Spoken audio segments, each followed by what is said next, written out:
అండి, ప్రార్థనతో ప్రారంభించుకుందాం. పరలోకమందున్న మా కన్న తండ్రి, దేవా, మరొకసారి మిమ్మల్ని తండ్రి అని పిలవడానికి మీరు మాకు ఇచ్చినటువంటి ఈ భాగ్యాన్ని బట్టి మీకు వందనములు తండ్రి. తండ్రి, ఈ సమయంలో మరి మమ్మల్ని అందరినీ తండ్రి సజీవ లెక్కల్లో ఉంచి కాపాడి తండ్రి, మీ యొక్క మాటల్ని తండ్రి వినడానికి మమ్మల్ని అందరినీ తండ్రి క్షేమంగా తీసుకొని వచ్చి నడిపిస్తున్నందుకు మీకు వందనములు తండ్రి. మరి నీ మాటలు నేను చెప్పబోచున్నగా తండ్రి, నాకు కావాల్సినటువంటి సమయోచితమైన జ్ఞానాన్ని అనుగ్రహించండి. మీ పిల్లలకు తండ్రి అర్థమయ్యే రీతిలో నేను చెప్పడానికి నాకు సహాయాన్ని అనుగ్రహించండి. అలాగే తండ్రి, మరి పుట్టినరోజు జరుపుకుంటున్న సుజయ్ గురించి ప్రార్థిస్తున్నావు తండ్రి, అతనికి మంచి ఆయుష్ ఆరోగ్యాన్ని దయచేయండి. అలాగే తండ్రి, ఆ బిడ్డ తండ్రి తన జీవితం అంతా మీకోసం తండ్రి బ్రతికి మీరున్న లోకానికి చేరే భాగ్యాన్ని తనకి అనుగ్రహించమని కోరుకుంటూ క్రీస్తు పేరట ఈ ప్రార్థన మీకు సమర్పించుకుంటున్నాం తండ్రి. ఆమెన్.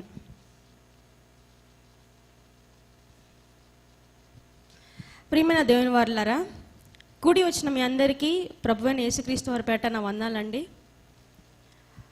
ఇవాల్టి మన పాఠం పేరు ఏంటంటే, చెడు కనిపిస్తే చట్టానికి నేరం, దాన్ని తలిస్తే దేవునికి దూరం. అంశం పేరు మరొకసారి చెప్తున్నాను. చెడు కనిపిస్తే చట్టానికి నేరం, దానిని తలిస్తే దేవునికి దూరం. డిబిటిఎస్ ఫస్ట్ ఇయర్ పాఠం ఇది. ఓకే ప్రియులారా, మనం టైటిల్ని కానీ మనం జాగ్రత్తగా ఆలోచిస్తేనండి, చెడు కనిపిస్తే చట్టానికి నేరం అంటే ఇప్పుడు మనిషి తప్పు చేసింది కనిపిస్తేనే చట్టానికి నేరం, కనిపించకపోతే నేరం కాదు. అందుకే ఒక సామెత అంటారండి, దొరికితే దొంగ అంట, దొరకపోతే దొర. అలాగా మనిషి చేసినటువంటి తప్పు చట్టానికి దొరికితేనే అతను నేరస్తుడు, లేకపోతే నిర్దోషే. నేడున్న సమాజాన్ని మనం ఆలోచిస్తేనండి, మరి రోజు రోజుకి క్రైమ్ రేట్లు అనేవి పెరుగుతున్నాయా తగ్గుతున్నాయా? పెరుగుతూనే ఉన్నాయి. రోజు రోజుకి క్రైమ్ రేట్ అనేవి పెరుగుతూనే ఉన్నాయి. ఎందుకు పెరుగుతుంది? కారణం ఏంటి? కారణం ఈ పాఠంలో మొత్తం తెలుసుకుందాం. అలాగే నేడు మనకు చట్టం అనేది ఉంది, కాన్స్టిట్యూషన్. నేడు మనకు చట్టం అనేది ఉంది, ఏమన్నా ఇండియన్ కాన్స్టిట్యూషన్, భారత రాజ్యాంగం. ఆ రాజ్యాంగంలో కొన్ని చట్టాలు ఉన్నాయి. మనిషివి ఇవి చెయ్యకూడదు, ఇలాంటివి చేస్తే మనిషికి మరి శిక్ష అనేది విధించడం జరుగుతుంది అని చట్టాలు ఉన్నాయి. ఇవన్నీ ఎందుకు మనిషి చేశాడు? ఈ చట్టాలన్నీ మనిషి ఎందుకు చేశాడు అంటే, మనుషులు ఒక క్రమంలో ఉండడానికి, మనుషుల్ని ఒక క్రమంలో ఉంచడానికి ఇవన్నీ చేశారండి. మనం ముందుగా ఆలోచిస్తేనండి, మరి మన ఇండియన్ హిస్టరీకి వెళ్ళిపోతే మనల్ని ముందు పరిపాలించింది ఎవరు అంటే రాజులు. మనల్ని ముందు పరిపాలించింది ఎవరు? రాజులు. మనందరికీ తెలిసే ఉంటుంది, పేర్లు కూడా వినే ఉంటాం. ఎలాగంటే ముఘల్ చక్రవర్తులు కానీ, నిజాం చక్రవర్తులు కానీ, అలాగే వడయార్స్ కానీ, వీళ్ళందరూ రాజులు అన్నమాట. వీరందరూ పరిపాలించేవారు. మరి వీరి పరిపాలనలో ఎవరైనా తప్పు చేస్తే ఎలాంటి శిక్ష ఉంటుంది అంటే కొంచెం కఠినంగానే ఉండేది. కానీ రాజు తప్పు చేస్తే మాత్రం శిక్ష వాళ్ళకి వర్తించేది కాదు, వాళ్ళు తప్పించుకునేవాళ్ళు. రాజు చేస్తే అది తప్పు కాదంట, కానీ వారి ప్రజలు చేస్తే మాత్రం దానికి శిక్షించేవారు. తర్వాత మనకి ఎవరు వచ్చారంటే బ్రిటిష్ వాళ్ళు వస్తారు. తర్వాత బ్రిటిష్ వాళ్ళు వచ్చి అందరినీ ఏలుతారు, ఈ భారతాన్ని ఏలుతారండి. తర్వాత ఎన్నో ఫ్రీడమ్ ఫైటర్స్ వారి యొక్క స్ట్రగల్స్ వలన మనకు 1947లో మరి స్వాతంత్రం అనేది లభిస్తుంది. ఆ తర్వాతే డెమోక్రటిక్ సిస్టమ్ అనేది మన భారతదేశానికి వస్తుంది. కాబట్టి ఇప్పుడు మనల్ని ఎవరు పరిపాలిస్తున్నారంటే అది డెమోక్రటిక్ పాలిటిక్స్. అంటే ఏ పార్టీ అయితే మెజారిటీ ఓట్లతో నెగ్గుతుందో ఆ పార్టీ అనేది మనల్ని ఇప్పుడు పరిపాలిస్తుంది. మరి వీళ్ళు ఏ విధంగా పరిపాలిస్తున్నారు, దేన్ని ఆధారం చేసుకొని పరిపాలిస్తున్నారు అని అంటే అది భారత రాజ్యాంగాన్ని ఆనుకొని. అంటే భారత రాజ్యాంగంలో ఉన్నవే వీళ్ళు కూడా అమలు చేయాలి, అంతేగాని వీరి స్వంత నిర్ణయాలను వీరు తీసుకొనకూడదు. మరి ఇలా చేసినప్పుడు ఇప్పుడైనా క్రైమ్స్ రేట్ అనేవి తగ్గుతుందా అని అంటే ఏమవుతుందండి? పెరుగుతూనే ఉన్నాయి. ఇప్పుడు 2000 సంవత్సరాల నుంచి 2022లో చూసుకున్నట్లయితే క్రైమ్స్ రేట్ అనేవి ఎక్కడ తగ్గినట్టు మనకు కనిపించదండి. అలా పెరుగుతూనే ఉన్నాయి. అలాగే ఇప్పుడు చట్టాల గురించి వస్తే సౌదీ అరేబియా ఉందనుకోండి. సౌదీ అరేబియాలో దొంగతనం చేస్తే ఏం చేస్తారో తెలుసా? చేతులు నరికేస్తారు. దొంగతనం చేస్తే చేతులు నరికేస్తారు. అది మరి ఇండియాలో అలాంటివి చెయ్యరు. దొంగ దొరికితే శిక్ష వేస్తారు, ఇన్ని సంవత్సరాలు జైల్లో ఉండాలని చేసి తర్వాత ఫైన్ వేస్తారు, అంతేగాని చేతులు కాలే నరికేరు. అలాగే ఇంకా ఎక్కువ క్రైమ్ చేస్తే అంటే మనుషుల్ని చంపేస్తే అలాంటి వారికి ఉరి శిక్ష వేస్తారు, అలాంటి వారికి ఉరి శిక్షను లభిస్తారు. కానీ ఇవన్నీ చేసినప్పటికీ కూడా ఈ క్రైమ్ రేట్స్ అనేవి ఎక్కడ కూడా తగ్గినట్లు మనం చూడలేమండి. చరిత్రలో మొత్తం చూసుకున్నట్లయితే ఎక్కడ క్రైమ్ రేట్ తగ్గినట్టు మనకు కనిపించదు. కారణం ఏంటంటే నేడు సమాజంలో న్యాయం అనేది దొరకడం లేదు కాబట్టి. అర్థమవుతుందా మీకు? నేడు సమాజంలో న్యాయం అనేది ఎక్కడ దొరకడం లేదు. డబ్బు ఇస్తేనంట కట్ట చేతిలో ఉంటే చట్టమైన చుట్టం అంట. అర్థమైందా? డబ్బు కట్ట చేతిలో ఉంటే చట్టమైన చుట్టం అంటే రిలేషన్. అర్థమైందా? రిలేషన్ అంటే డబ్బు చేతిలో ఉంటే చట్టాన్ని మీకు ఇష్టం వచ్చినట్లు మీరు మార్చేసుకోవచ్చు. అందుకే ఎంతమంది నేరస్తులు పట్టుబడుతున్నా వాళ్ళందరూ తప్పించుకొని నిర్దోషులుగా తిరుగుతున్నారంటే దానికి కారణం ఏంటి? వారి చేతిలో ఉన్నటువంటి మనీ పవర్. మరి ఇలాంటప్పుడు మనకు న్యాయం దొరుకుతుందా అండి? చెప్పండి, న్యాయం దొరుకుతుందా? దొరకదు. ఎందుకంటే ప్రతి మనిషి డబ్బుకు బానిసైపోయి ఏమైపోతున్నాడు? లంచానికి అమ్ముడు పడిపోతున్నాడు. అందుకే దేవుడు మరి ధర్మశాస్త్రంలో ఒక మాటను రాయించారండి. నిర్గమాకాండం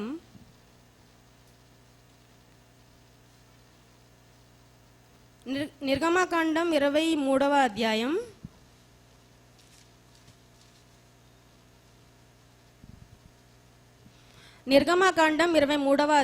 8వ వచనం ప్రియులారా. నిర్గమాకాండం 23వ అధ్యాయం 8వ వచనం అండి.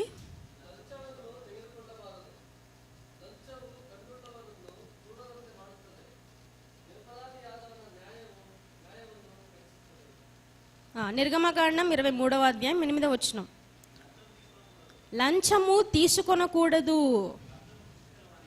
లంచము దృష్టి గలవానికి గ్రుడ్డితనము కలుగజేసి నీతిమంతుల మాటలకు అపార్థము చేయించును. లంచం న్యాయం ఇస్తుంది అని చెప్పడం లేదండి ఇక్కడ. దేవుడు లంచం న్యాయాన్ని ఇస్తుంది అని చెప్పట్లేదు. ఏం చెప్తున్నాడు ఇక్కడ? లంచం దృష్టి గల వానికి గ్రుడ్డితనం కలుగజేసి నీతిమంతుల మాటలకు అపార్థం చేయించును. అంటే లంచం తీసుకోవడం వలన నిర్దోషి కూడా దోషిగా నిలవబడతాడు అని చెప్తున్నాడండి దేవుడు. దీని కారణం ఏంటి? లంచం. దీనివల్లనే మన క్రైమ్ రేట్లు అనేవి ఏమవుతుంది? తగ్గడం లేదు, ఇంకా పెరుగుతూనే పోతున్నాయి. పైగా మనిషికి మళ్ళీ చెప్తున్నాను, చట్టానికి నేరం చేసి చూపిస్తే కనిపిస్తేనే, చట్టానికి నేరం చేసి కనిపిస్తే పట్టుకుంటేనే నేరస్తుడు, పట్టుకోపోతే తెలియదు ఇంకా నిర్దోషి. మరి దేవుని దృష్టికి అలా ఉందా? దేవుని దృష్టికి అలా ఉందా అండి? అలా లేదు. దేవుని దృష్టిలో ఏది నేరం?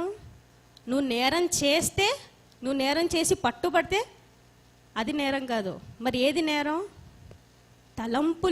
తలంపులలో చెడు ఆలోచనలు పుడితేనే నేరం. అందుకే పాఠం పేరు చూడండి, చెడు కనిపిస్తే చట్టానికి నేరం, దానిని తలిస్తే దేవునికి దూరం. అంటే చెడు తలంపులు మనకు వస్తేనే మనం ఏమైపోతాం? దేవునికి దూరం అయిపోతాం.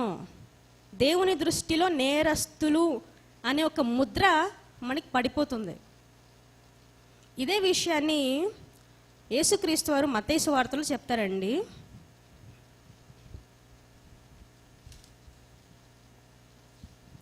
మత్తయి సువార్త 5వ అధ్యాయం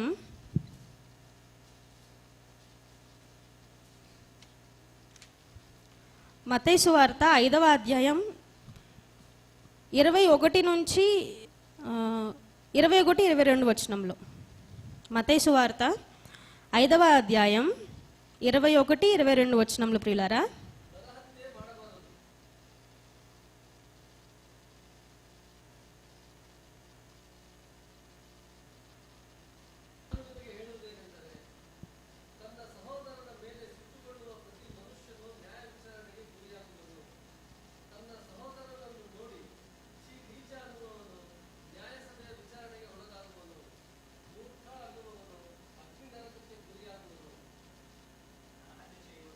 మత్తయి సువార్త 5వ అధ్యాయం 21-22 వచనములండి. నరహత్య చేయవద్దు, నరహత్య చెయ్యువాడు విమర్శకు లోనగునని పూర్వీకులతో చెప్పబడిన మాట మీరు విని ఉన్నారు కదా. నేను మీతో చెప్పున్నదేమనగా, తన సహోదరుడి మీద కోపపడు ప్రతివాడును విమర్శకు లోనగును. తన సహోదరుని చూచి వ్యర్థుడా అని చెప్పువాడు మహాసభకు లోనగును. ద్రోహి అని చెప్పువాడు నరకాగ్నికి లోనగును. ప్రియులారా, ఈ మాటను మనం జాగ్రత్తగా గమనిస్తేనండి, మనం ఎప్పుడు నేరస్తులుగా పరిగణించబడతామంట? ఎప్పుడంట? నేను మీతో చెప్పినగా, తన సహోదరుని మీద కోపపడు ప్రతివాడు విమర్శకు లోనగును. తన సహోదరుని చూచి వ్యర్థుడా అని చెప్పువాడు మహాసభకు లోనగును. అంటే మనం మన సహోదరుని చూసి కోపపడి తిడితే నేరస్తులుగా పరిగణించబడతామంట. ఇది ఎక్కడి చట్టం అండి? ఆ లెక్కలు చూస్తే మనందరం ఏంటి? నరహత్య చేసిన వాళ్ళమే, అంతే కదా. ప్రతిరోజు మన కోపం ఉంటుంది, ప్రతిరోజు ఎవరినో ఒకరు తిడుతూ ఉంటాం.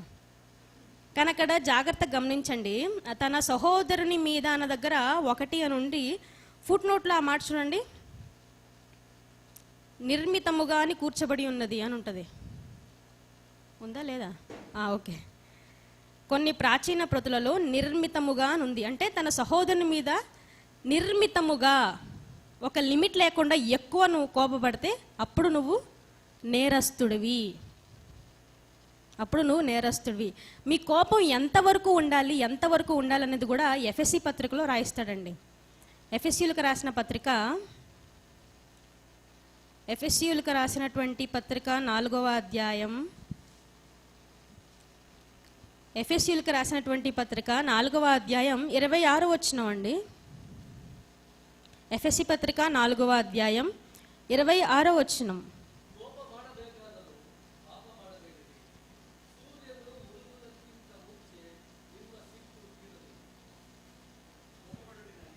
ఎఫెసీ పత్రిక 4వ అధ్యాయం 26 వచనం. కోపపడుడి కానీ పాపం చెయ్యకండి, సూర్యుడు అస్తమించు వరకు మీ కోపము నిలిచి ఉండకూడదు. ఏమండి, ఇక్కడ క్లారిటీ ఇచ్చండి దేవుడు మనకి. ఏంటి? కోపపడుడి కానీ పాపం చెయ్యకండి. అంటే కోపపడడం ద్వారా పాపం అవుతుందా అంటే అవుతుంది. ఎప్పుడు అవుతుందంటే ఆ కోపాన్ని పెంచుకొని ఏమవుతుంది? కోపం లాస్ట్కి పగగా మారుతుంది. రివెంజ్ అంటారు కదా, రివెంజ్, గ్రడ్జ్, ఇలా మారుతుందన్నమాట. అందుకే ఏమన్నాడు అక్కడ? సూర్యుడు అస్తమించే వరకు మీ కోపం నిలిచి ఉండకూడదు.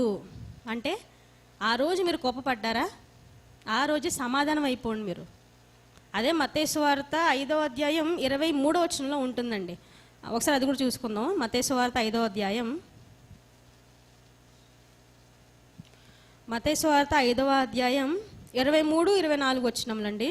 మత్తయి సువార్త 5వ అధ్యాయం 23, 24 వచనములు.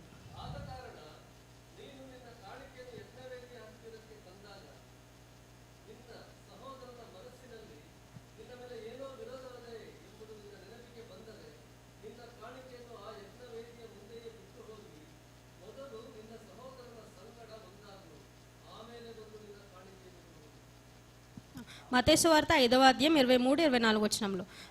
కావున నీవు బలిపీఠమునొద్ద అర్పణము నర్పించుచుండగా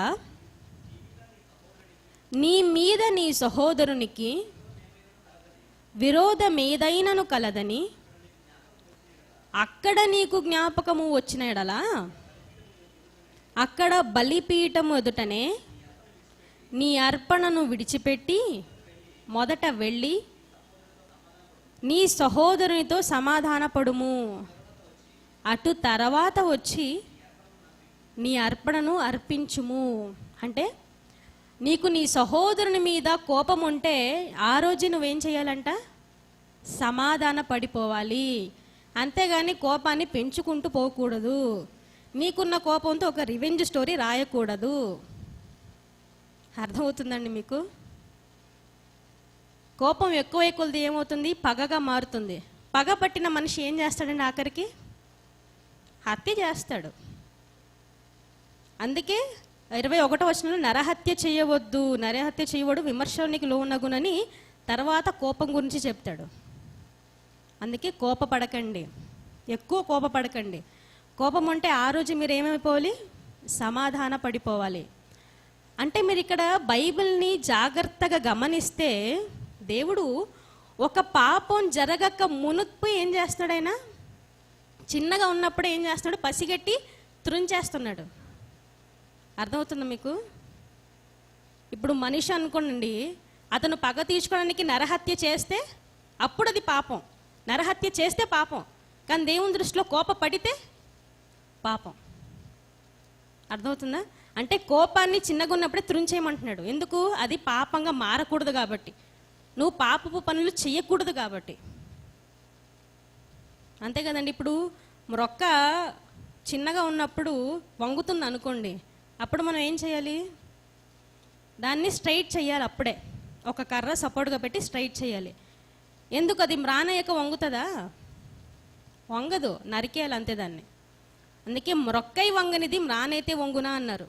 కాబట్టి మొక్కగా ఉన్నప్పుడే, స్టార్టింగ్ దశలో ఉన్నప్పుడే, బేసిక్ దశలో ఉన్నప్పుడే మనం ఏం చేయాలి? దాన్ని సరి చేయాలి. అందుకే మన ఆలోచనలు కూడా, చెడు ఆలోచనలు మనకు వస్తుందంటే వెంటనే మనం సరి చేసుకోవాలి.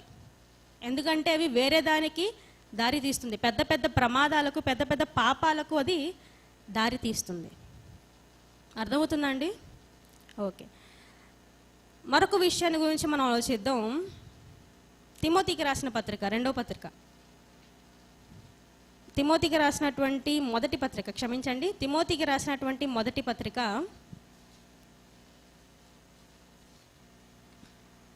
6వ అధ్యాయం, తిమోతికి రాసినటువంటి మొదటి పత్రిక 6వ అధ్యాయం 7 నుంచి 10 వచనములు. ప్రియులారా, తిమోతికి రాసినటువంటి మొదటి పత్రిక 6వ అధ్యాయం 7 నుంచి 10 వచనములండి.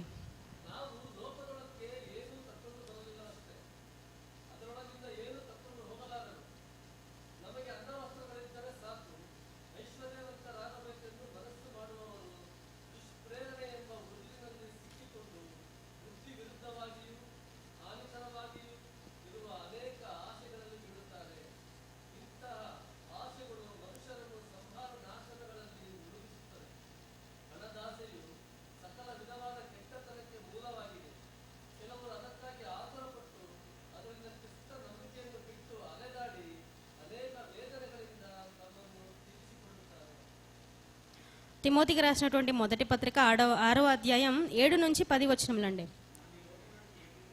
మనము ఈ లోకములోనికి ఏమీ తేలేదు, దీనిలో నుండి ఏమీ తీసుకొని పోలేము. కాగా అన్న వస్త్రములు గలవారమై ఉండి వాటితో తృప్తి పొంది ఉందుము.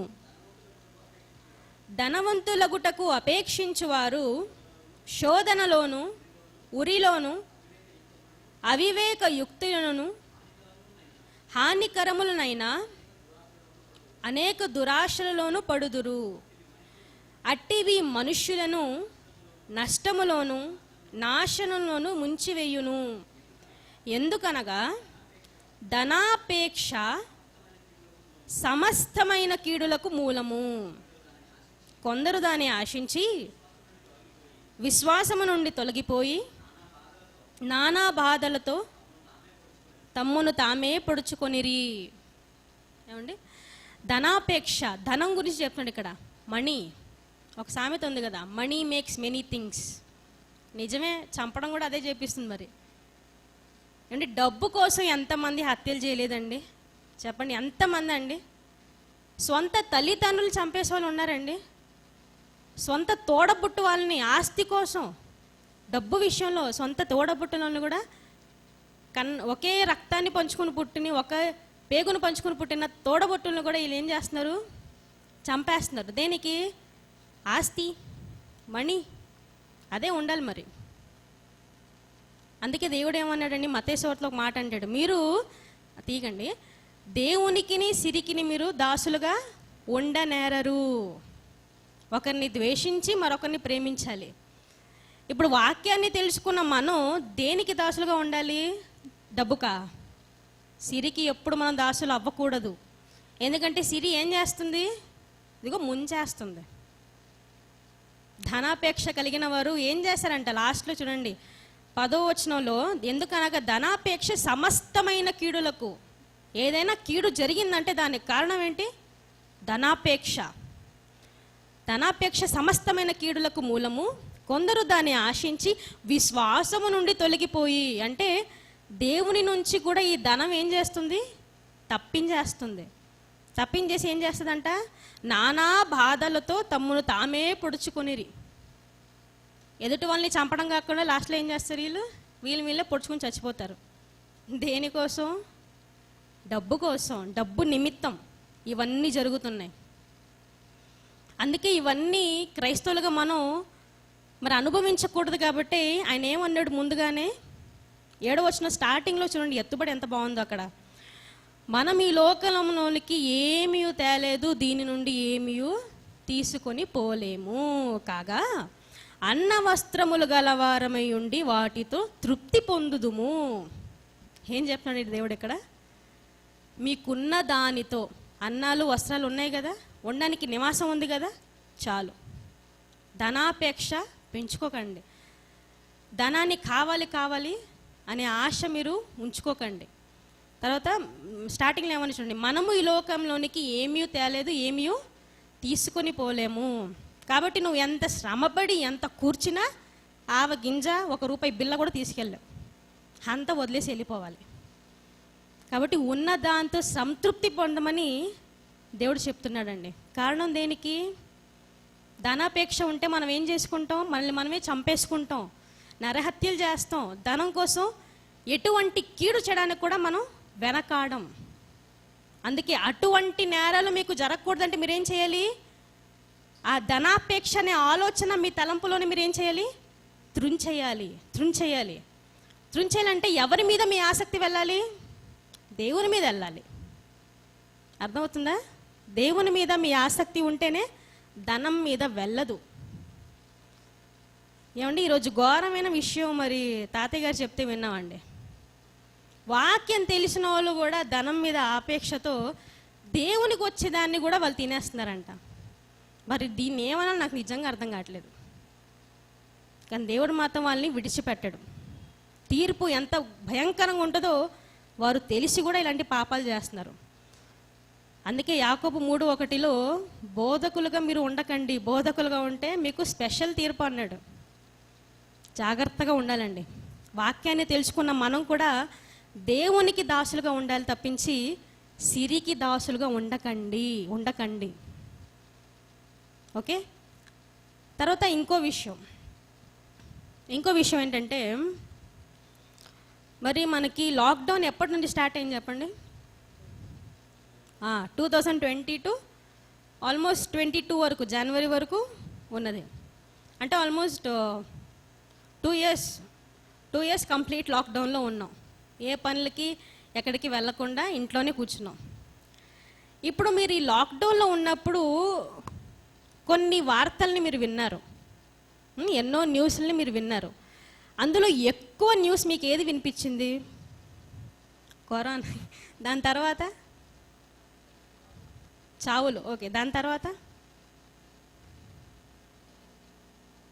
ఇండియాలో మెయిన్గా జరుగుతుందండి డబ్బు కాదు, అవన్నీ అవుతున్నాయి. ఓకే, ఎక్కువ మనకు వినిపించిన కేసెస్ ఏంటంటే రేప్ కేసెస్. అవునా కదా? ఆలోచించండి, బాగా ఆలోచించండి. 2020 ముందు మనం చూసుకున్నట్లయితే అన్నీ ఈ రేప్ కేసెస్ అనేవి అన్నీ నమోదు కాలేదు, అంటే రిజిస్టర్ అవ్వలేదు. కానీ 2020 నుంచి 2021 వరకు, చివరి వరకు ఇప్పటికీ కూడా ఎన్నెన్నో కేసులు నమోదులవుతూనే ఉన్నాయి. ఎందుకు? కారణం ఏమిటి? ఎన్ని సంవత్సరాలు రాని కేసులు ఇప్పుడు ఎందుకు బయటకు వస్తున్నాయి? ఇప్పుడు ఎందుకు ఇవి ఎక్కువ జరుగుతున్నాయి? కారణం ఏంటి అనేది ఇప్పుడు ఒక పీపీటీ ప్రెజెంటేషన్ ద్వారా మీకు నేను చెప్పాలనుకుంటున్నాను.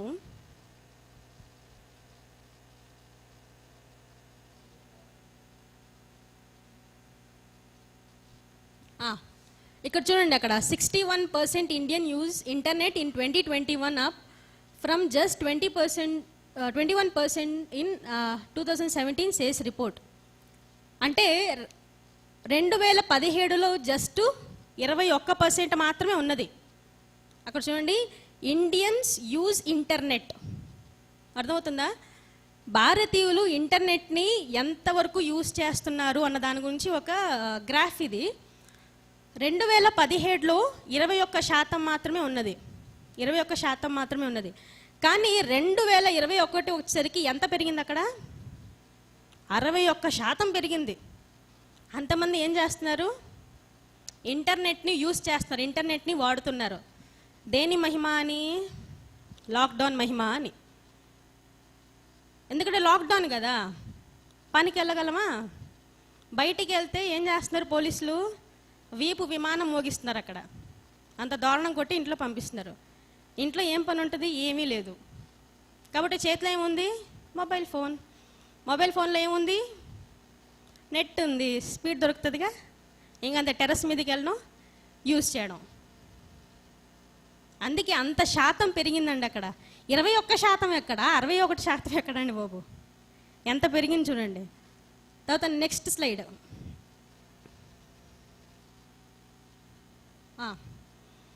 దీనివల్ల ఇంటర్నెట్ పెరిగిందని మనం చెప్తున్నాం కదా. కాబట్టి అలాగే ఇక్కడ చూడండి, child sexual abuse cases reported on various platforms since March cross 13,000 centre. తర్వాత union minister of women and child development Smriti Iryani on Tuesday said that the child sexual abuse cases reported from March 2020 onwards on various platforms has crossed 13,000. The data of the crimes from March 1 to September 18th. ఎప్పుడు జరిగింది? 2020. కనిపిస్తుందా? 2020లో March 1 నుంచి September 18 వరకు ఎన్ని కేసులు, ఈ sexual abuse case అంటే rape కేసులు అండి, ఇలాంటివి ఎన్ని నమోదైనాయి, ఎన్ని రిజిస్టర్ అయినాయి అంటే 13,000 కేసులండి. ఎన్ని? 13,000 కేసులు.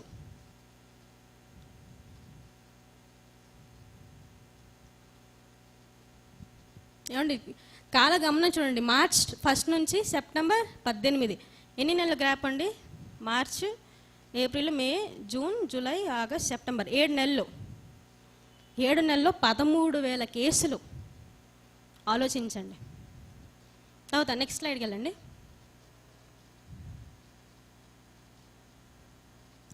ఇది చూడండి, టైమ్స్ ఆఫ్ ఇండియాలో ఆర్టికల్ అండి. అక్కడ ఢిల్లీలో, with lockdown gone child abuse cases increase from previous year. ఇది వచ్చేసి 2021 నవంబర్ 22న పబ్లిష్ అయిన ఆర్టికల్. కాబట్టి ఏం చెప్తున్నాడంటే ఇక్కడ విత్ లాక్డౌన్ గోస్ అంటే లాక్డౌన్ పోయినా చైల్డ్ అబ్యూస్ కేసెస్ మాత్రం ముందు సంవత్సరం కన్నా ఇంకా పెరుగుతున్నాయంట. ఎంత పెరిగిందంటే ఇక్కడ చూడండి, కనిపిస్తుంది మీకు. 2020లో 850 కేసులు, 2021లో ఎంత ఉన్నాయి? 1000 కేసులు. పెరుగుతున్నాయి.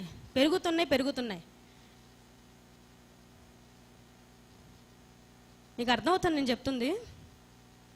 ఇలాంటి మానభంగానికి సంబంధించినటువంటి కేసులన్నీ ఈ ఇటీవల కాలంలోనే, ఎప్పుడు మళ్ళీ లాక్డౌన్ పీరియడ్లోనే ఏమవుతున్నాయి? పెరుగుతున్నాయి. అలాగే మనం ఇంటర్నెట్ డేటా కూడా మనం చూసుకున్నాం, అది కూడా చాలా పెరుగుతుంది. ఇప్పుడు నెక్స్ట్ స్లైడ్కి వెళ్ళండి.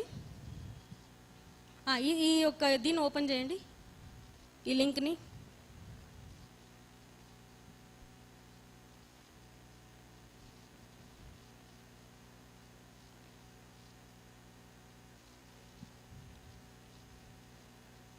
పైకి వెళ్ళండి. ఇక్కడ చూడండి, టాప్ వెబ్సైట్స్ ర్యాంకింగ్. ఓకేనా? Okay, thanks. కొట్టండి, అది కిందికి రండి.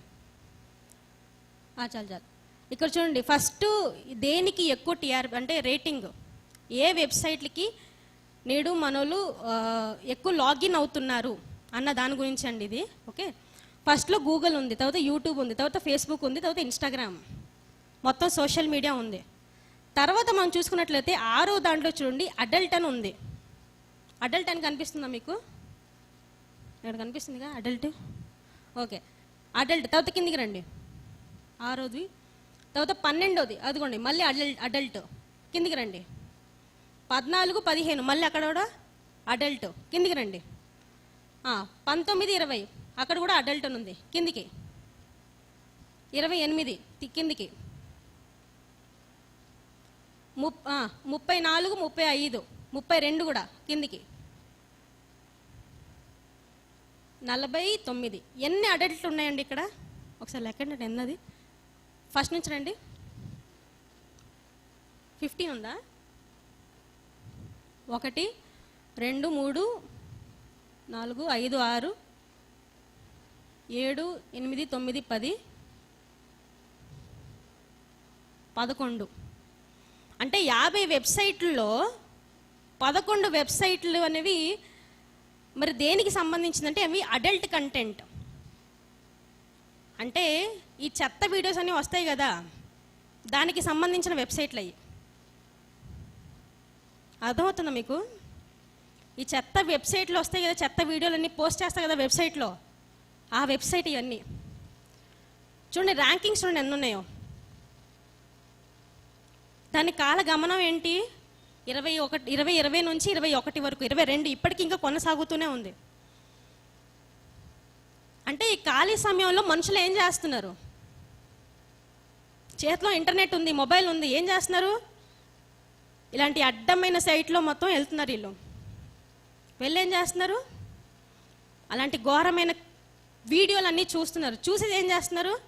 కామంతో నిండిపోయి తమ ఇంట్లో చెల్లు ఉందో, అక్క ఉందో, తల్లు ఉందో చూడకుండా ఏం చేస్తున్నారు? మానభంగం చేస్తున్నారు. అందుకే కేసులు అన్నీ పెరిగినాయి. అర్థమవుతుందా మీకు?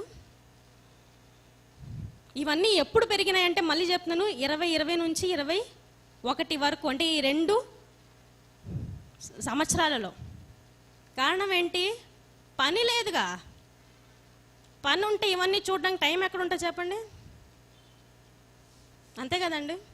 పని ఉంటే వెళ్ళి పని చేసి శ్రమపడి ఒళ్ళంతా అలిసిపోయి వచ్చి ఇంట్లో పడుకుంటాడు. అంతేగాని ఇలాంటి చెత్త సైట్లన్నీ వెళ్ళి విజిట్ చేసేంత టైం ఓపిక ఉండదు. కానీ ఇంట్లో ఉండడం వలన, పని పాటు లేకపోవడం వల్ల ఏం చేస్తున్నారు? ఇలాంటివన్నిటికీ వీళ్ళు ఏం చేస్తున్నారు? చూసి చూసి చూసి బానిస అయిపోతున్నారు. అడిక్షన్ కింద తయారైపోయిందండి. అవి చూసి ప్రేరేపితులయ్యే మరి ఇలాంటి చెత్త కార్యక్రమాలని, చెడు కార్యాలని వీళ్ళు చేస్తున్నారు. అర్థమవుతుందా మీకు? కారణం ఇది. ఇప్పుడు ఆన్లైన్ క్లాస్ పుణ్యమా అని పిల్లలకు కూడా ఏం చేస్తున్నారు, మొబైల్ ఇచ్చారు చేతికి. మరి ఏం చూస్తున్నారు వాళ్ళు? తల్లిదండ్రులుగా మీరు గమనించాలి, తల్లిదండ్రులుగా మీరు గమనించాలి. కానీ మన వాళ్ళు ఎంత ఏముంటుందని స్మార్ట్ అంటే చూసిన వెబ్సైట్ కూడా డిలీట్ చేసి పడేస్తారు, బ్రౌజింగ్ హిస్టరీలో కనిపించకుండా. దానికి కూడా టెక్నిక్లు వచ్చాయి. ఇవన్నీ ఎందుకు జరుగుతున్నాయి? కారణం ఏంటండి? సాతానుగాడు వాడి వలలో లాగేసుకున్నాడండి. నేటి యువతను సాతానుగాడు ఏం చేశాడు? అతని వలలో లాగేసుకున్నాడు. మనిషి ఎందుకు అంత ఘోరంగా తయారైపోతున్నాడు? కారణం ఏంటో తెలుసా? కారణం ఏంటో తెలుసా? తిమోతి పత్రికలో చెప్తానండి ఆయన. చూడండి, ఇప్పుడు తిమోతికి రాసినటువంటి 2వ పత్రిక 3వ అధ్యాయం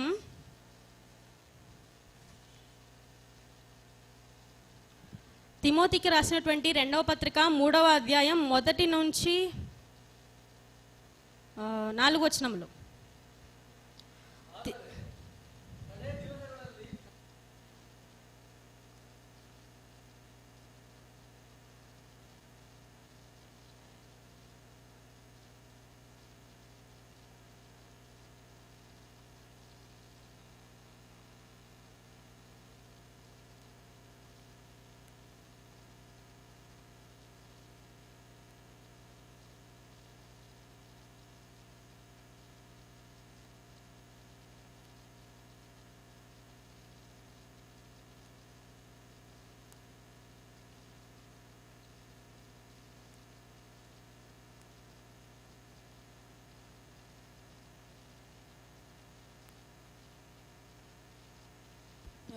రెండో తిమోతి పత్రిక 3వ అధ్యాయం 1 నుంచి 4 వచనములు. ప్రియులారా, అంత్య దినములలో అపాయకరమైన కాలం వచ్చును తెలుసుకును.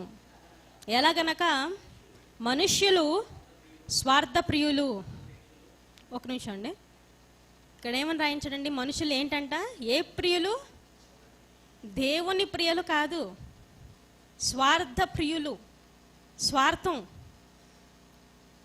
స్వార్థప్రియులు. తర్వాత ధనాపేక్షలు, బింకములాడువారు, అహంకారులు, దూషకులు, తల్లిదండ్రులకు అవిధేయులు, కృతజ్ఞత లేనివారు, అపవిత్రులు, అనురాగరహితులు, అతిద్వేషులు, అపవాదకులు, అజితేంద్రియులు, క్రూరులు, సజ్జన ద్వేషులు, ద్రోహులు, మూర్ఖులు, గర్వాంధులు, దేవుని కంటే సుఖానుభావమును ఎక్కువగా ప్రేమించువారు, పైకి భక్తి గల వారి వలె ఉండి దాని శక్తిని ఆశ్రయించని వారునై ఉన్నారు. ఇట్టి వారికి విముక్తుడై ఉండుము అని పౌలు గారు తిమోతికి చెప్తున్నారండి.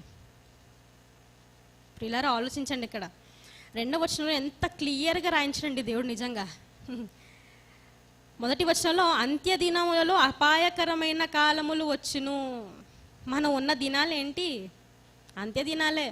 అంటే అపాయకరమైన కాలం వచ్చునా? వచ్చేసిందా? ఆల్రెడీ వచ్చేసింది. మనం అటువంటి అపాయకరమైన కాలంలోనే ఇంకా బ్రతుకుతున్నాం. ఇంకా 2వ వచనంలో ఏలయనగా మనుషులు స్వార్థ ప్రియులు. ఇదిగో ఇలాంటి చెత్త కార్యక్రమాలను చేశారు కదా వాళ్ళు. దానికి కారణం ఏంటి? స్వార్థం. ఎలాంటి స్వార్థం? తమ గురించి తాము మాత్రమే ఆలోచించుకుంటున్నారు. అక్కడ పాపం ఒక ఆడపిల్ల జీవితం ఏమైపోతుంది, నాశనం అయిపోతుంది, వాళ్ళ కుటుంబం ఎలా ఫేస్ అవుతుంది, ఇవన్నీ ఆలోచిస్తున్నారు వాళ్ళు.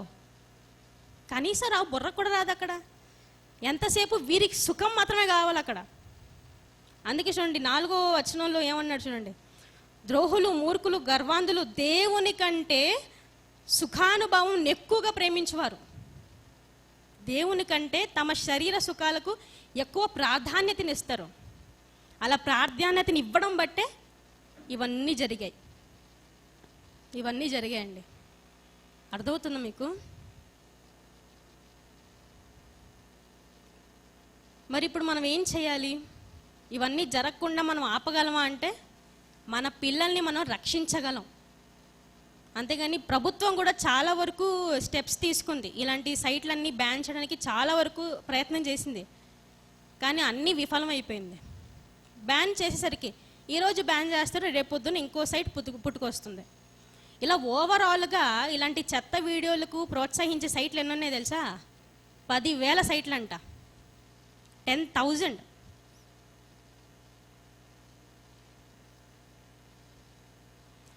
మనం కాసేపు బైబిల్ గురించి ఆలోచిస్తేనండి, మరి ఈ మాట ప్రకారంగా మనిషి స్వార్థపరుడు కాబట్టే ఆ స్వార్థంతో తన సుఖానుభవాన్ని ఎక్కువగా ప్రేమిస్తున్నాడు, కాబట్టే ఇలాంటి కార్యక్రమాలన్నీ చేస్తున్నాడు. కానీ దేవుడు మనకేం చెప్పాడు? ధర్మశాస్త్రం అంతయు 2 ఆజ్ఞలతో ముడిపడి ఉందని మనం చదువుకున్నాం చాలాసార్లు. ఏంటి ఆజ్ఞలు చెప్పండి? మొదటి ఆజ్ఞ ఏంటి? నీ మనస్ఫూర్తితో, పూర్ణ హృదయంతో, పూర్ణ ఆత్మతో దేవుణ్ణి రెండవది, నిన్ను వలె నీ పొరుగువానిని ప్రేమింపవలెను. మళ్ళీ రిపీట్ చేస్తాను, నిన్ను వలె నీ పొరుగువానిని ప్రేమింపవలెను. జాగ్రత్తగా ఆలోచించండి. ఇక్కడ నీ పొరుగువానిని ప్రేమింపవలెను అని లేదు, ఏముంది? నిన్ను వలె, స్వార్థంగా ఉండకు, నిన్ను నువ్వు ఎలా అయితే ప్రేమించుకుంటావో అలాగే నీ పొరుగువానిని ప్రేమించు అన్నాడు. రాయించేటప్పుడు కూడా చూడండి, దేవుడు అంత చక్కగా రాయించాడు. నిజంగా నిన్ను వలె నీ పొరుగువానిని, స్వార్థ బుద్ధితో ఉండకు. ఏమండి, ఆ వాక్యానికి సంబంధించి మనకి ఎవరు ఆదర్శవంతంగా కనిపిస్తారంటే యేసుక్రీస్తు వారు. నిజంగా అండి, ఆయన తన వలె మమ్మల్ని కూడా ప్రేమించాడు, మనలందరినీ ప్రేమించాడు. అందుకే తన కోసం మాత్రమే, ఇప్పుడు తను పరలోకంలో ఉన్నారు, యేసుక్రీస్తు వారు పరలోకంలో ఉన్నారు, పరలోకంలో తాను మాత్రమే ఉండాలనుకున్నాడా? మనమందరూ ఉండాలనుకున్నారా? మనమందరూ ఉండాలని అనుకున్నారు. అంటే తన వలె మనల్ని కూడా ఏం చేశారు? ఆయన ప్రేమించాడు. అలా ప్రేమించాడు కాబట్టే దాసుని రూపాన్ని ధరించుకొని భూమి మీదకి వచ్చి నానా శ్రమలు పడి పిడిగుద్దులు గుద్దించుకొని వాక్యం చెప్పి అద్భుతాలు చేసి దేని గురించి ప్రజలకి చెప్పి ఆఖరికి మన చేతిలోనే ఏమైపోయాడైనా? చనిపోయాడు. ఆఖరి రక్తపు బొట్టు వరకు కూడా ఎవరి కోసం కార్చాడైనా? మన కోసమే కార్చాడు. దేనికి? మన రక్షణ కోసం. మనం కూడా క్రీస్తు వలె తండ్రితో ఉండాలి, తండ్రి దగ్గరికి చేరాలి, పరలోకానికి వెళ్ళాలి అనే ఒక ఉద్దేశంతో. కాబట్టి యేసుక్రీస్తు వారు అప్లై చేసుకున్నారా? నిన్ను వలె నీ పొరుగు అని ప్రేమించడం అప్లై చేసుకున్నారండి. తర్వాత పరిశుద్ధాత్మ దేవుడు నిజంగా ఆయన పేరు చూడండి, పేరు కూడా పరిశుద్ధాత్మ. ఎంత పరిశుద్ధంగా ఉంటే దేవుడు ఆ పేరు పెట్టింటాడండి బాబు, పరిశుద్ధాత్మ. ఆయన కూడా మన కోసం ఆయన ఏం చేశాడు? భూమి మీదకి వచ్చేసాడు. ఎన్ని సంవత్సరాలు ఉన్నాడు మనతో పాటు? మొదటి శతాబ్దంలో వచ్చిన ఆయన ఇప్పటివరకు మళ్ళీ వెళ్ళలేదు పరలోకానికి. ఎన్ని సంవత్సరాలు ఉన్నాడు మనతో పాటే? 2022 సంవత్సరాలు మనతోనే ఉన్నాడు. మన కోసం విజ్ఞాపనలు చేసుకుంటున్నాడు ఆయన. మనల్ని ఎప్పుడు వాక్యంలో నడిపించాలని ఉచ్చరింప సఖ్యము కాని మూలుగులు అన్ని బాధలు పడి మళ్ళీ సక్రమంలో ఉంచాలని అనుకుంటున్నాడు ఆయన. ఎందుకు? కారణం ఏంటి? మనం కూడా పరిశుద్ధాత్మ దేవుని వల్ల పరిశుద్ధంగా ఉండాలి, తర్వాత పరలోకానికి చేరాలి, తండ్రి దగ్గర మనం కూడా ఉండాలి. కాబట్టి చూడండి, 2 అన్నయ్యలు ఎలా ప్రేమించారు చూడండి మనల్ని. స్వార్థం ఉందా అండి ఇందులో? ఏమైనా స్వార్థం కొంచెమైనా కనిపిస్తుందా మనకి? లేదండి, స్వార్థమే లేదు. ప్రేమ ఉంది, నిష్కల్మషమైన ప్రేమ. నిన్ను వలె నీ పొరుగువానిని ప్రేమించు అనే మాటను వీరిద్దరు నిజంగా చాలా చక్కగా మనల్ని ప్రేమించి చూపిస్తున్నారు. మీరు కూడా ఇలాగే జరపాలి అని. మరి మనకు అటువంటి బుద్ధి ఉందా? ఎంతసేపు మన గురించే మనం ఆలోచించుకుంటాం, మనం బాగుండాలి అంతే. మరి ఎదుటోళ్ళు బాగుంటే బాగోకపోతే నాకేంటి? స్వార్థపు బుద్ధి. కానీ మనం అలా ఉండకూడదండి. అందుకే ఈ స్వార్థపు బుద్ధి గురించి ఒకటి జ్ఞాపకం వచ్చింది. మరి కన్నడ కవులలో, అంటే కన్నడ భాష కవులలో ఇప్పుడు పంప తెలుసు కదా, పంప, అలాగే అక్క మహాదేవి కానీ, బసవಣ್ಣనವರು. ఓకే, ఇటువంటి కన్నడ కవుల్లో బసవಣ್ಣనವರು అని ఒక ఫేమస్ కవి ఉన్నారనమాట. ఆయన ఒక మాట చెప్పారండి, ఏంటంటే నాను అన్నదు హోదరే నాను హోదంగే.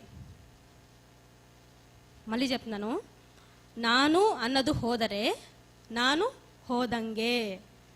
దాని అర్థం ఏంటో తెలుసా? నేను అన్నది పోతే నేను పోయినట్లే. అంటే యాజ్ ఇట్ ఈస్ ట్రాన్స్లేషన్ అయితే ఇలా ఉంటుంది, నేను అన్నది పోతే నేను పోయినట్లే. ఎక్కడికి పోయినట్లే? అసలు నేను అంటే ఏంటి? నాది, నేను, నా సర్వం అనే స్వార్థం నీ నుంచి పోతే నువ్వు పరలోకానికి పోయినట్టే అని. అర్థమైందా? అదే బైబిల్ కూడా చెప్తుంది, స్వార్థ ప్రియులుగా ఉండకండి, ప్రేమను పంచండి, మనుషుల్ని అర్థం చేసుకోండి, వాక్యాన్ని నేర్పించండి, వాక్యంలో నడిపించండి, మీరు కూడా భక్తిగా బ్రతకండి. అందుకే చిన్నప్పటి నుంచే దేవుడు ఏం చెప్పాడండి? పిల్లలకి ఏం చెప్పమని చెప్పించాడైనా?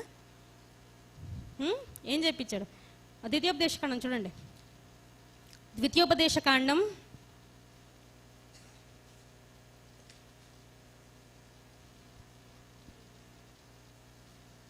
6వ అధ్యాయం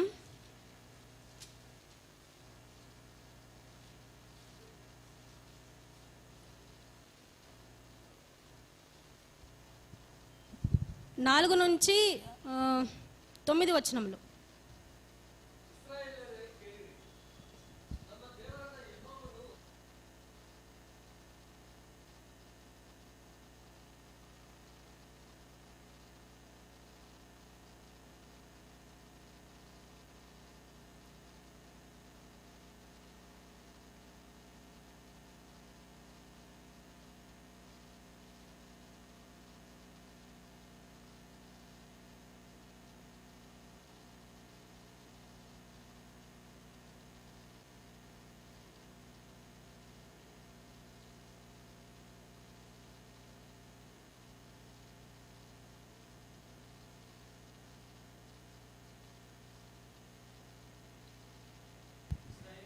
ద్వితీయోపదేశకాండం 6వ అధ్యాయం 4 నుంచి 9 వచనములు.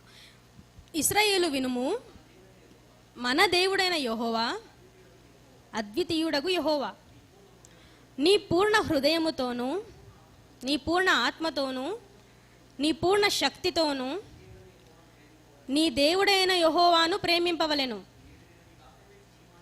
నేడు నేను నీకు ఆజ్ఞాపించు ఈ మాటలు నీ హృదయములో ఉండవలెను. నీవు నీ కుమారులకు వాటిని అభ్యసింపజేసి, నీ ఇంట కూర్చున్నప్పుడును, త్రోవను నడుచున్నప్పుడును, పండుకొన్నప్పుడును, లేచినప్పుడును వాటిని గూర్చి మాట్లాడవలెను. సూచనగా వాటిని నీ చేతికి కట్టుకొనవలెను. అవి నీ కన్నుల నడుమ బాసికము వలె ఉండవలెను. నీ ఇంటి ద్వార బంధముల మీదను, నీ గవనుల మీదను వాటిని వ్రాయవలెను. ఏమండి, దేవుడు చెప్తున్నాడండి ఇశ్రాయేల్కే కాదు, మనకు కూడా వర్తిస్తుంది ఈ మాట. ఏమని చెప్తున్నారు? మీ పిల్లలు కూర్చున్నప్పుడు, నడుచున్నప్పుడు, పడుకున్నప్పుడు, లేచినప్పుడు వేటి గురించి మాట్లాడాలి? వాక్యం గురించి. ఇంట్లో సోది గురించి కాదు, మీ తాత అలాగా, మీ అవ్విలాగా, వారి గురించి కాదు, ఫ్యామిలీ మ్యాటర్స్ కావు. దేని గురించి మాట్లాడాలి? వాక్యం గురించి మాట్లాడాలి. వాక్యాన్ని నేర్పించాలి. ఎప్పటి నుంచి? చిన్నప్పటి నుంచే. వాక్యాన్ని నేర్పిస్తేనే వారు రేపొద్దున ఎదిగాక తప్పుడు ఆలోచనలు వచ్చినా సరిదిద్దుకుంటారు. వాక్యం అనేది ఎప్పుడు గర్దిస్తూనే ఉంటుందండి. మొక్కగా ఉన్నప్పుడు నేర్పించలేదు అనుకోండి, రానయ్యకి మీరు ఎంత నెత్తి నోరు కొట్టుకున్నా మీ మాట వినరు. చిన్నప్పుడే వాళ్ళు మీ గ్రిప్లో ఉండేది, తర్వాత వాళ్ళ గ్రిప్ వేరే దాంట్లో వెళ్ళిపోద్ది. ఈ సమాజంలోనికి వెళ్ళిపోయిన వెంటనే ఏం చేస్తారు? వెబ్సైట్స్, ఫ్రెండ్స్, అక్కడే నాశనం అయిపోతుంది సగం. ఎందుకంటే సహవాసం ఎప్పుడు మంచిగా ఉండదు. సహవాసం ఎప్పుడు మంచిగా ఉండదు. చెడుని తొందరగా ఆకట్టేసుకుంటాడు మనిషి. కాబట్టి వాళ్ళ గ్రిప్లోకి వెళ్ళిపోతే ఏం చేస్తాడు? వీడు వాళ్ళలాగే పోకిరిగా తయారైపోతాడు. అదే వాక్యం ఉందనుకోండి, చిన్నప్పటి నుంచి మీరు వాక్యాన్ని నేర్పించారనుకోండి, ఇలాంటి చెడు తలంపులు వచ్చినప్పుడల్లా వాక్యం ఏం చేస్తుంది? గర్దిస్తుంది, మనసులోనే సరి చేస్తుంది మనిషిని. ఆ చెడు వైపున వెళ్ళకుండా అడ్డుకట్ట వేస్తుందండి. అందుకే చిన్నప్పటి నుంచి ఏం చేయమన్నాడు? వాక్యాన్ని నేర్పించమన్నాడు.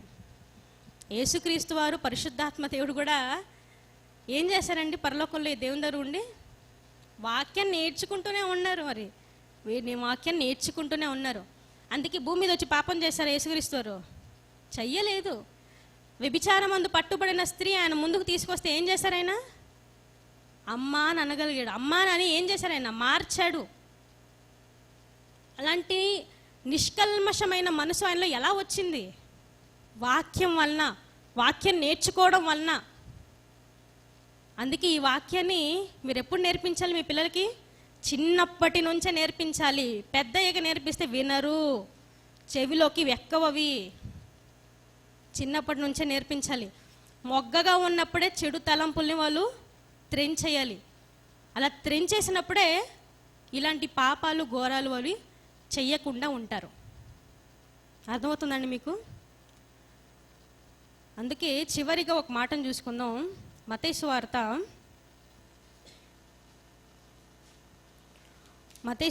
5వ అధ్యాయం, మత్తయి సువార్త 5వ అధ్యాయం 28వ వచనం. ప్రియులారా, మత్తయి సువార్త 5వ అధ్యాయం 28వ వచనం అండి.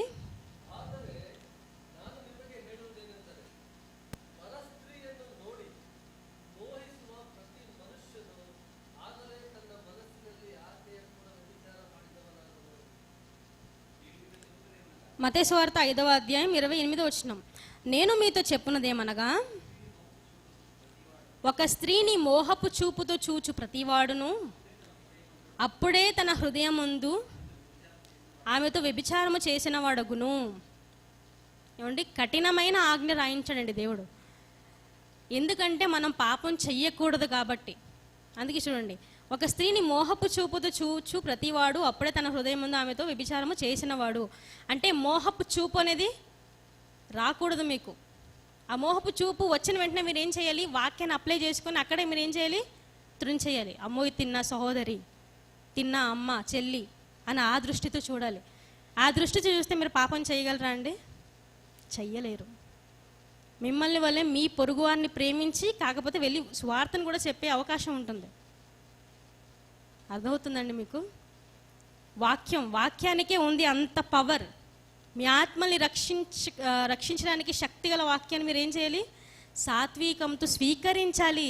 వాక్యానికి మాత్రమే ఉందా శక్తి, వేరే దేనికి లేదు. అందుకే చిన్ననాటి నుంచి నేర్పించమని చెప్తుంది దేవుడు. కాబట్టి వాళ్ళు పాపం చెయ్యకుండా ఉంటారు. కాబట్టి అపోస్తలులు చూడండి, వాక్యంలో బాగా నేర్చుకున్నారు. వాళ్ళు వాక్యం నేర్చుకున్నారు. ఎక్కడైనా వాళ్ళు తప్పు చేసినట్టు మనకు బైబిల్లో కనిపించిందా? అపోస్తలులు కానీ శిష్యులు కానీ ఎక్కడైనా లేదు. ఎందుకు? చెడు తలంపులు కూడా వాళ్ళకి ఎందుకు రాలేదంటే వాక్యాన్ని నేర్చుకోవడం బట్టి. చెడు తలంపులు వచ్చినప్పుడల్లా వాక్యం ఏం చేస్తుంది? గర్దిస్తుంది, వారిని అక్కడే సరి చేస్తుంది. కాబట్టి మీ పిల్లలకు మీరు ఏం చేయాలి? చిన్నప్పటి నుంచే వాక్యాన్ని నేర్పించాలి. అందుకే చెడు కనిపిస్తే ఈ సమాజానికి నేరమేమో, కానీ దేవునికి చెడు తలంపులు మీ బుర్రలోనికి వస్తేనే నేరం. అప్పుడే మీరు దేవుని నుంచి దూరం అయిపోతారు. దేవుని నుంచి దూరం అయిపోతే ఎక్కడికి వెళ్ళిపోతాం? బాగా తెలుసు కదా, నరకానికి. కాబట్టి మీలో ఎవరు కూడా నరకానికి వెళ్ళకూడదు, దేవునికి దూరం అవ్వకూడదని ప్రేమపూర్వకంగా మిమ్మల్ని హెచ్చరిస్తూ, నన్ను నేను హెచ్చరించుకుంటూ, నా మాటలు అందరికీ అర్థమైందని భావిస్తూ ముగిస్తున్నాను. చిన్న ప్రార్థనతో ముగించేసుకుందాం ప్రియులారా.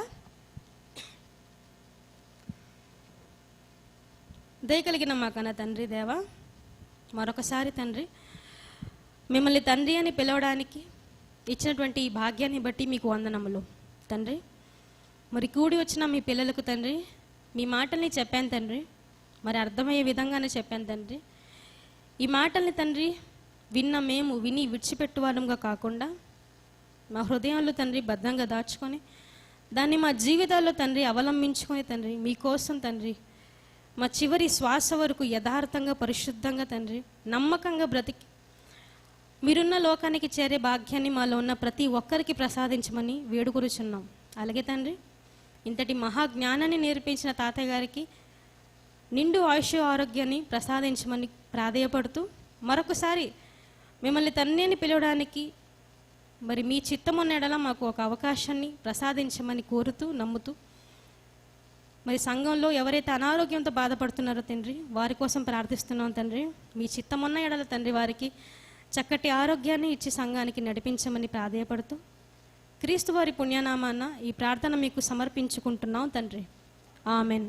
అందరికీ వందనాలండి.